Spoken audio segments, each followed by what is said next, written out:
ऐसा है कि ये फॉरवर्ड ब्लॉक के प्रत्याशी है आदरणीय आर.बी. प्रजापति जी। ये मेरे से मिलने आए थे। इन्होंने कहा कि मुझे अलग अलग तरीके से कुछ बातें मैं पब्लिक डोमेन में ला सकता हूँ, कुछ बातें नहीं ला सकता हूँ, पर मेरे पे दबाव है कि फॉर्म में निकाल लूँ। मैंने इसकी शिकायत निर्वाचन आयोग, नेशनल निर्वाचन, राज्य निर्वाचन आयोग को की है। उसकी कॉपी भी मुझे दी है। ये कॉपी है, आप सब देख लें।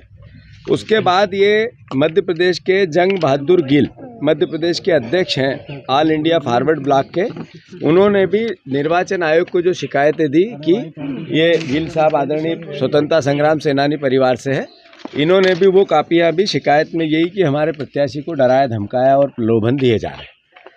2 दिन पहले समाजवादी पार्टी के प्रत्याशी का नामांकन निरस्त कर दिया। जो लोग ये कहते हैं अब की बार 400 पार, मतलब उनकी नीति और नियत समझ में आ रही है कि किस जो सरपंच के चुनाव में हरकतें होती है, जो पंच के चुनाव में हरकतें होती है, जो छोटापन होता है, जो राजनीतिक मर्यादाएं तार तार की जाती है, वो अब देश के सबसे बड़ी पंचायत लोकसभा के चुनाव में करने लगे। किस तरीके से पर्चा निरस्त करवाया गया, कलेक्टर नौकर के रूप में काम करने लगा, बीजेपी के कार्यकर्ता के रूप में काम करने लगा, वो कानूनी प्रक्रिया है, उसकी लड़ाई लड़ी जाएगी। पर जो बचे हुए प्रत्याशी हैं उनको डराया धमकाया जा रहा है। अभी मुझे बातचीत में ये बात पता लगी कि जितने और प्रत्याशी हैं उनको सबको किसी का अपहरण कर लिया गया है, किसी को भूमिगत कर दिया गया है, कोई जमीन पे नहीं घूम सकता है, पब्लिक डोमेन में नहीं आ सकता, मीडिया में नहीं आ सकता है। अगर ये बात गलत है तो मैं भारतीय जनता पार्टी को चुनौती देता हूं कि जो प्रत्याशी हैं अभी बचे हुए, वो आज पब्लिक डोमेन में नहीं है तो वो कहाँ हैं? वो मीडिया के सामने नहीं है तो कहाँ हैं?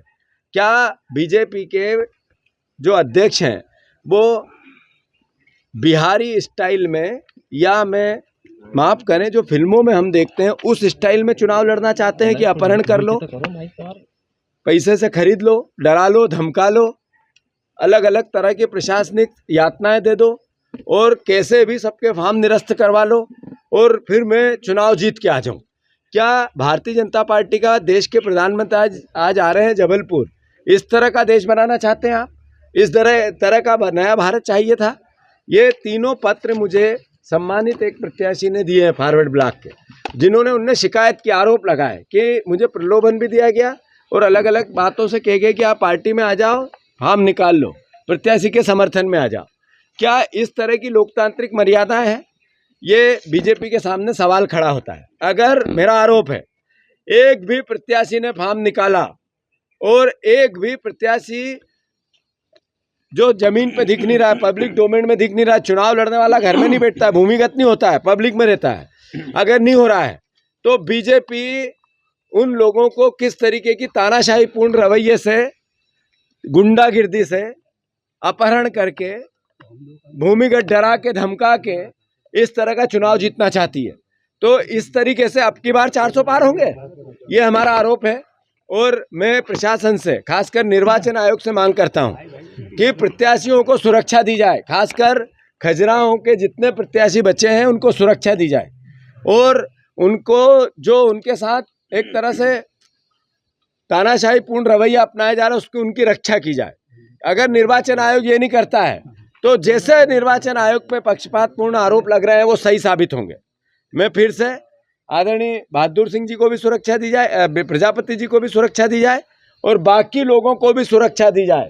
अगर ऐसा नहीं करते हैं तो निर्वाचन आयोग भी कठपुतली के रूप में काम कर रहा है, ये एहसास फिर से एक बार होगा। धन्यवाद। भारतीय जनता पार्टी सर लोकतंत्र के चुनाव नहीं लड़ना चाहती है क्या? ये फिर नहीं दिख रहा है आपको?